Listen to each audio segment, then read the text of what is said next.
we started to gather all the addresses, all the contacts, all the possible opportunities to understand and learn more about virtual reality. I tried to be very inspired by the Whole Earth catalog, that for me was quite a model of publishing. So collecting opportunities for readers to expand their knowledge and interests. That was the approach. Then after that, I have to say that this was quite successful. In 1 year, all the 2,000 copies that we printed were sold, so the guy from the electronic music label started to be convinced that I could have an opportunity to make my dream, so to make a magazine about what at that time was called cyberculture, but now it's called digital culture. So in November 1993, the first issue of Neuro finally was out. I want only to mention that it was out 6 months after the first Wired US issue, which of course was a completely different scale of publication. Wired magazine went out after 1 year of public relations and to make the ground for such a publication, and we didn't know anything about other printed publications about these kind of topics, so we learned about Wired only when it was out. And it was the very first years when the internet became to be a commercial product available to everybody. Well, why make a magazine? And I have to say, Neuro was not the first magazine about digital or cyberculture in Italy. It was not at all. Decoder was probably the first one. And at that time, in '93, Neuro was one of the, I think, 6 different magazines about these topics. So why make another magazine about that?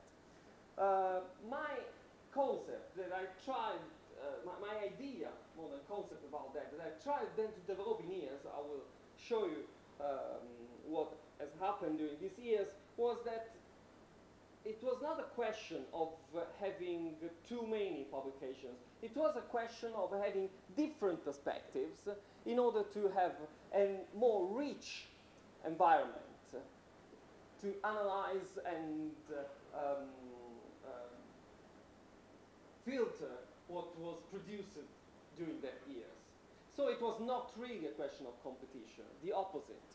For me, it was having as many different voices as possible in order to develop a much complex discourse about that.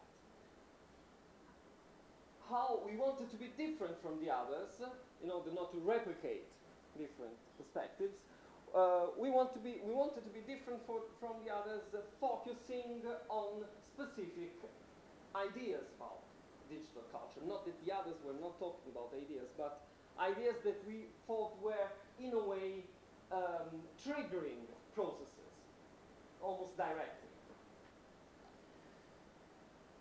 And we wanted also to reflect on the printed magazine the technologies that we were talking about. So we wanted to experiment as well.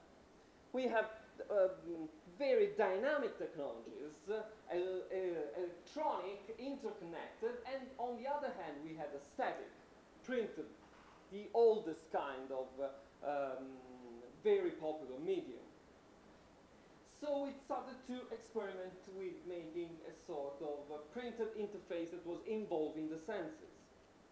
One very, maybe even easy way to involve the senses was to have some space for optical involvement. So we started to steal some optical artworks and to print it on the centerfold in order to have a different visual experience during the reading. That was one of the most appreciated centerfolds in Neuro. The other thing we did was to include stereograms. I don't know how many of you are quite familiar with that. They were quite popular in the early 90s. Stereograms are, there are all the instructions printed and in the right column. Images, for the younger one, these are really not, this is really not something that you can read with your mobile phone, to be clear, but this is an image, a picture, that's being processed